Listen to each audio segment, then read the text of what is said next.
안녕하세요. 안녕하세요. 네. 법률사무소 시내가의 신문나무의 이상한 변호사 우영우 1화에 대한 리뷰를 두 번째로 시작하도록 하겠습니다. 네. 이번 두 번째 리뷰에서는 이제 드라마 속에서 나왔던 장면들을 중점적으로 이야기하면서 어떤 점을 느끼고 어떤 점이 이상했는지를 이야기 한번 해보도록 하겠습니다. 네. 누구부터 이야기하실까요? 먼저 하시죠. 네. 제가 먼저 할까요? 네. 네. 제가 먼저 하자면 우영우가 이제 갑자기 이제 그 첫 사건을 받으면서 그 할머니를 상담을 하죠. 물어봐요. 여러 가지를 물어보는데 그 중에 하나가 아파트가 아니죠. 빌라죠. 빌라 이름은 누구 이름으로 되어 있나요? 빌라 소유 명의는 누구 명의로 되어 있나요? 연금은 누구 명의로 받나요? 생활은 어떻게 하시나요? 이런 것들을 물어봐요. 그때 이제 할머니가 이렇게 대답을 하죠.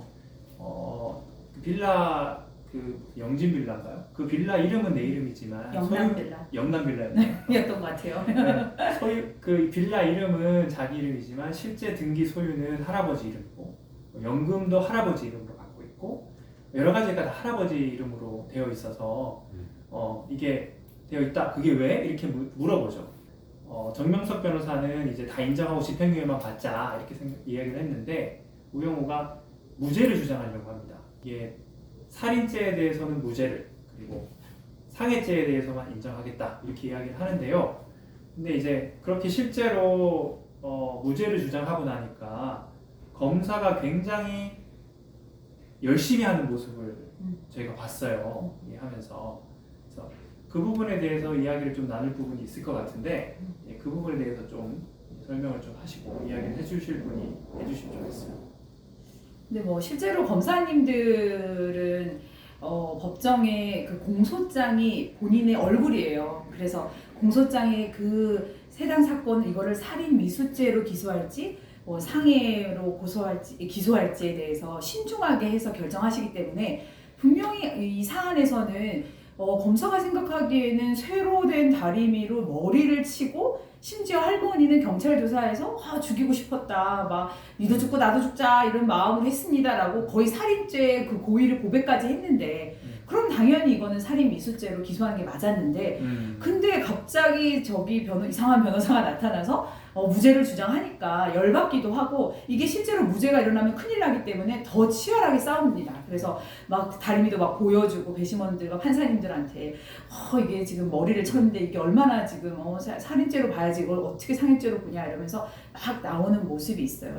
무죄를 주장할 때 검사님들의 눈빛이 싹 변하면서 굉장히 기분 나빠하면서 이걸 인정을 안 해? 이러면서 막 이제 증인 신청도 하시고 막 추가 증거도 내시고 엄청 다투세요. 그래서 저희도 이제 그런 거를 이렇게 긴장하고 물론 저희는 준비를 하고 가죠. 그래서 이제 싸우기도 합니다. 네. 약간 자존심 문제가 걸려 있다고 봐야겠죠. 아무래도. 네. 그리고 마지막 그 1화의 끝에쯤 보면 그 의사 선생님이 자발성 경막하 출혈인 것 같습니다 라고 말하고 분위기가 싹 바뀌니까 판사님이 그때 또 검사님한테 그럼 이거 공소장 변경하시겠습니까? 라고 또 물어봐요.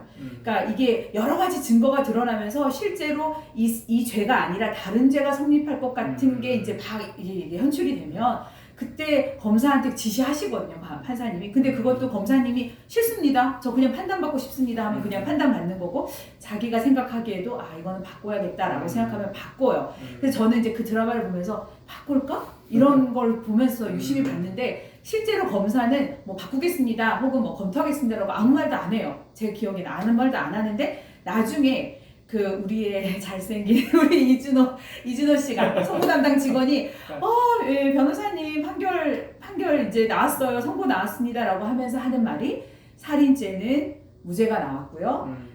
상해죄는 안 바꾼 거죠. 그러니까 공소장을 안 바꾼 거죠. 그러니까 결국은 검사가 자존심을 갖고 안 바꾼 거죠. 본인도 살인죄로 판단받아 보겠다 하는 마음으로. 그래서 제 생각엔 아마 그 1심이었잖아요. 그래서 항소를 하지 않았을까. 이건 드라마니까 1심만 끝나면 모든 게 다 끝나지만 실제로 검사가 이거는 진짜 살인죄라고 생각해라고 하면 무죄가 나온 경우에 사실 많은 경우 항소를 합니다. 검사가. 그 드라마에서 보면 판사님도 그렇고 검사님도 그렇고 이제 실제 할아버지가 이제 사망에 이르게 되니까 검사가 갑자기 탁 일어나서 공소장을 살인 미수해서 살인죄로 변경합니다라고 이야기를 한번 하고요. 또 판사님도 다음에 이제 검사한테 그 얘기하죠. 검사 공소장 변경하겠습니까? 이렇게 물어보는데 이 실제 공소장 변경이라는 것이 어떤 의미가 있고 어떨 때 해당하는지를 한번 설명해 주시겠어요?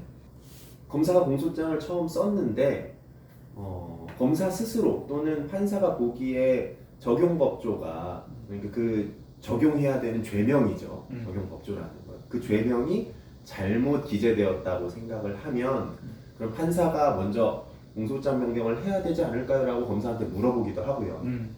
그렇지 않고 이제 검사가 이제 재판을 오래 하다 보면 실제로 저는 그런 경우도 봤어요. 법령이 바뀐 거죠. 법령이 개정이 되면서 이게 이전에 썼던 공소장과는 다른 법령을 적용해야 하는 그런 경우도 있죠. 그러면 이제 검사가 공소장 변경을 허가 신청을 하겠습니다. 이제 그것도 재판부가 허가를 해야 공소장 변경이 되니까 그런 경우도 있고요. 그렇죠. 예, 그러면 결국 죄명이 일단 바뀌는 거고 맞습니다. 적용 법조가 바뀌는 거고 효과도 바뀌는 건데 공소장 변경이 어떨 때 허용되고 어떨 때 허용되지 않나요? 그러니까 이제 사건이 동일성이 인정이 될 때 사실은 허가가 되는 건데요. 보통 자, 동일성이 인정된다는 건 어떤 동일성이 인정된다는 거죠? 그러니까 이 사건 같은 경우에는 할머니가 이 할아버지를 쳤다. 살인의 고의를 가지고 쳤는데 결국 살인에 이르지 못했다라는 것이 살인 미수죄에서 이제 적힌 내용입니다. 그거를 공소장에 이렇게 적는 거예요. 근데 살인을 하려고, 그러니까 살인의 고의를, 죽이려는 고의를 가지고 쳤는데 미수에 그쳤다. 근데 변경은 살인죄, 중간에 돌아가셨기 때문에 그렇게 했는데 결국은 살인에 이르렀다. 사실은 이게 이 사건의 내용이 동일성이 있다는 거예요. 어느 정도. 그러니까 완전히 100%는 아니더라도 이것이 허용해도 될 만큼 이 공소장 변경이 허가가 되냐 안 되냐, 허용이 되냐 안 되냐는 사실 피고인의 방어권하고 관련이 있거든요. 피고인이 나는 절도죄로 기소받은 줄 알고 이제 절도죄로 막 재판을 받고 있었는데 갑자기 나를 살인죄로 갑자기 공소장 변경을 한다. 그러면 허용이 안 돼요. 왜냐하면 사실관계가 동일하지 않기 때문에. 그래서 피고인이 방어권을 충분히 행사할 수 있는 범위인가 아닌가에 대해서 공소장 변경을 허락하느냐 허가되느냐 안 되느냐가 중요한 거고, 그래서 이 사건의 경우에는 내가 다리미로 쳐서 살인의 고의를 갖고 이게 동일해서 이걸 다투고 있었기 때문에 이걸 충분히 방어하고 있는 상황에서 살인에 이르는 거랑 미수 요 정도의 범위가 바뀐 거라서 그거는 할 수 있다라고 생각해서 검사가 변경을 한 거고, 판사님은 나중에 보니까 허가를 하신 거죠. 살인죄로 나중에 판결이 난 걸 봐서 이제 무죄가 됐지만. 근데 요 부분은 사실 저는 이 드라마에서는 이 부분을 다투지 않았어요. 살인죄, 살인 미수죄에서 살인죄로 변경되는 것을 허가가 된 부분에 대해서 쟁점이 안 됐거든요. 근데 저는 드라마를 보면서 제가 변호사라면 이 사건 자체가 살인의 고의를 갖고 치려고 했다. 요 점을 다투는 건 당연히 우영우 변호사가 한 건데 살인의 고의가 있었냐 없었냐는 그거 말고 살인죄가 이 할아버지가 사실 드라마 잘 보신 분들은 다 알겠지만 다리미로 맞고도 수술이 잘 끝났고 할아버지는 멀쩡하게 살아계셨거든요. 그러니까 살인 미수죄 상황은 벌어졌는데 이미 다 충분히 생명을 유지하고 계셨는데 할아버지가 왜 돌아가시냐면 특히나 그 법정에서 본인이 막 흥분해서 막 난동을 피우다가 이 수술이 이게 잘못된 것이 다시 출혈이 일어나서 된 건데 이걸 과연 이분이 돌아가신 이 상황에 뭔가 개입이 된 거잖아요. 이거를 과연 살인의 책임까지, 그러니까 돌아가신 책임까지 할머니한테 물어야 될까? 저는 하여튼 이 부분 좀 다투고 싶었어요. 제가 변호사라면. 저도 비슷해요. 사실은 이게 잘 살아났잖아요. 이제 수술을 다 끝나고 증인석에 설 수 있고 말을 할 정도로 이제 할아버지가 살아났는데 그때 이제 할아버지가 우영우를 만나면서 옛날 일이 생각이 나면서 화가 폭발하면서 막 난동을 피우다가 응급실에 실려가던 도중에 사망을 한 거기 때문에 정확하게 이제 법정 용어로는 인과관계가 있다고 보기 어렵다는 거죠. 이게 이 할머니의 할머니가 다리미로 머리를 쳤다는 것이 사실이라고 하더라도 그것으로 인해서 위험이 있었다고 하더라도 이미 치료를 잘 받은 상태에서는 다시 사망에 이르게 된 인과관계가 직접적으로 있느냐 조금 어렵다고 볼 수 있지 않을까라고 하는 게 저희 변호사들의 생각인 것 같습니다. 예.